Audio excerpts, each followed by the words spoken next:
Mini-session plénière du 29 et 30 novembre ici à Bruxelles. Ce sont les plénières que je n'aime pas du tout puisque normalement le Parlement a son siège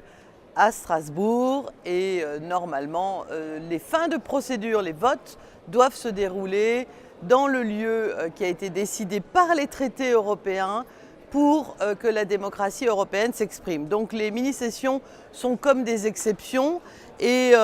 double regret, c'est que cette mini-session va être consacrée pour des raisons en fait, d'organisation des délais pour mettre en œuvre le budget 2018, va se dérouler et aboutir à de nombreux votes dans le domaine budgétaire. L'essentiel en effet de cette mini-session est consacré au vote final du budget 2018 de l'Union européenne,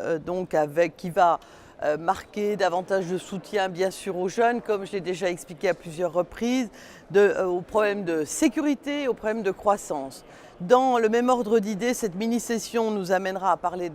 du dossier de la fraude à la TVA et de la manière dont l'Union européenne peut organiser la répression de la fraude à la TVA. Nous parlerons également des banques et de la protection impartiale des investissements. Vous retrouverez tous ces éléments dans les liens que je mettrai sur la newsletter pour que vous puissiez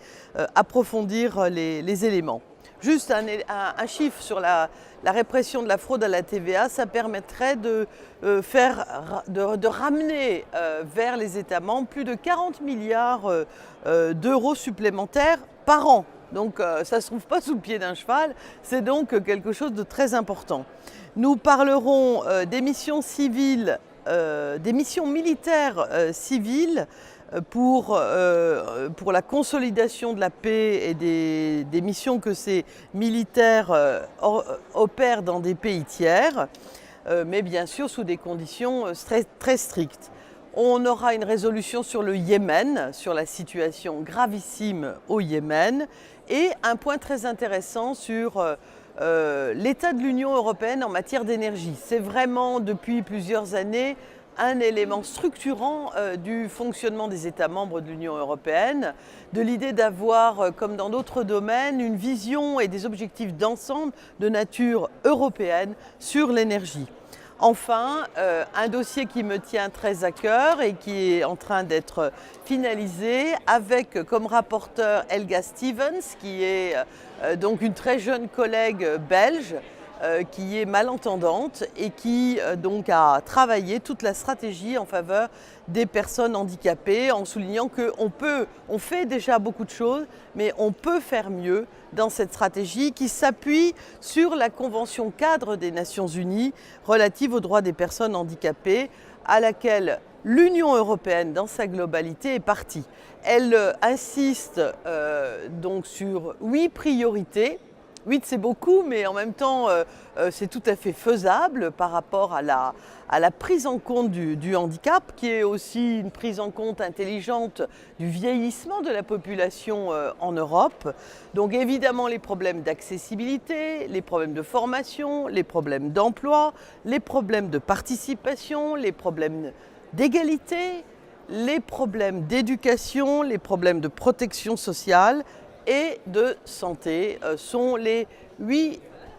axes prioritaires contenus dans cette stratégie qui appelle l'Union européenne à faire plus et mieux. Voilà en quelques mots les éléments essentiels de cette mini-session plénière dans les locaux de Bruxelles, à sortie de vote. Et je voudrais ajouter une petite remarque. Au moment où se déroulent dans le reste du monde des événements majeurs, inquiétants, tant en termes de sécurité qu'en termes tout simplement d'humanité. Je me réjouis qu'Emmanuel Macron, dans ce voyage qu'il effectue en ce moment, dans le cadre de la réunion d'Abidjan, mais aussi sur le continent africain, et notamment au Burkina Faso, ait rappelé la nécessité pour l'Europe de travailler étroitement, main dans la main avec nos collègues africains, de mettre sur pied une task force pour mettre fin à ce qui est vraiment le plus indigne, cet esclavage, cette vente des esclaves en Libye, et en exprimant ce que nous demandons depuis de nombreuses années, mais qui est un petit peu mou comme réponse de la part des États, et qui demande, lui, le président français,